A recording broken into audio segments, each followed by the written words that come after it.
Your son is a failure. He's barely passing my class, and with grades like this, I'm just not sure what kind of future he's gonna have. What do you have to say for yourself? You're supposed to graduate this year. Listen to Mr. Johnson. What kind of future do you think you're gonna have? With all due respect, don't call me a failure. Failure is an event, not a person, in fact. And you talk about the future, Mr. Johnson, but you're not preparing us for that. Excuse me? Just listen to what I'm saying. This should be good. Would you agree that in the future, most careers will become automated? Yeah, so? So the people who succeed will have to be curious, innovative, with resilience to adapt to new changes. What's your point? My point is, the focus in this school is not on that. It is on regurgitating information and test taking, and that's just real. But in today's world, creativity is the most important leadership skill. Oh, that's how you feel. You don't have to believe me, but maybe you will believe the 1,500 executives who recently said creativity is the most important leadership skill. See, pretty soon, no one will be hired because of what they know. Because who cares what you know or if you've memorized a fact? We've got Google and Siri for that. In the future, people will be hired because of what they can do with their knowledge. Can they creatively solve real-world problems, not just follow instructions or directions and bubble in multiple choice questions? So, Mom, that's why I'm stressed, because these robotic tasks we learn in school should stop. Because no one can do a robot's job better than a robot. Billionaire founder of Alibaba, Jack Ma, said that we should not compete with artificial intelligence, but instead focus on developing unique human intelligence.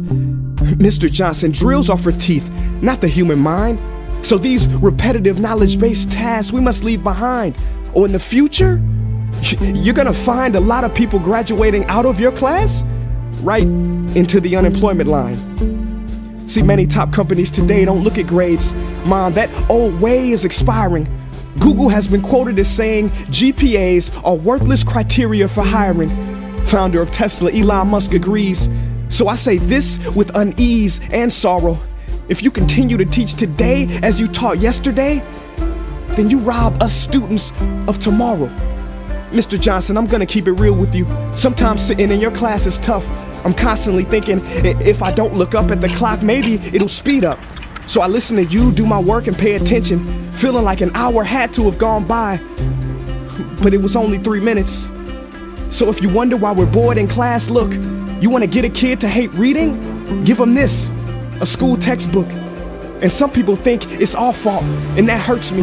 They say you can lead a horse to water, but you can't make him drink. And to that I say no.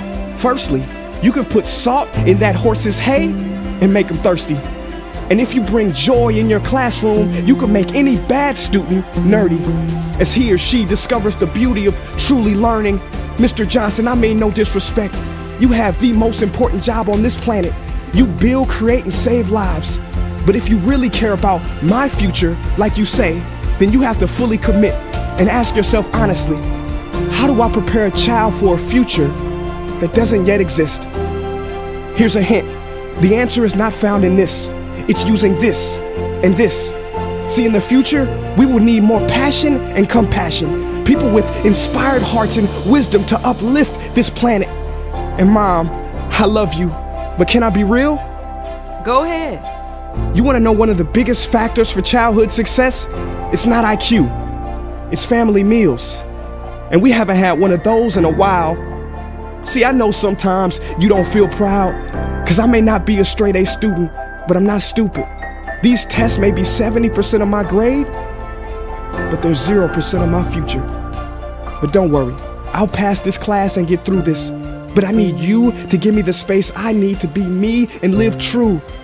Because the best feeling in the world is that your own parents get you. There's a passage in a book called The Prophet by Khalil Gibran, and if you don't mind, I'd love to share it with you. Go ahead. See, he says, your children are not your children. They are the sons and daughters of life longing for itself. They come through you, but not from you. And though they are with you, they do not belong to you. You may give them your love, but not your thoughts, for they have their own thoughts. You may house their bodies, but not their souls, for their souls dwell in the house of tomorrow. So, Mom, I'd appreciate it if you give me the love that I need to pursue my dreams. See, if we are to succeed, all three of us need behavior change on all fronts. We talk about the future, but the future is now, and it is created now by all of us. I've never heard you speak like that before. Yeah, I didn't know. But I'm going to reach out to administration and try to change some things.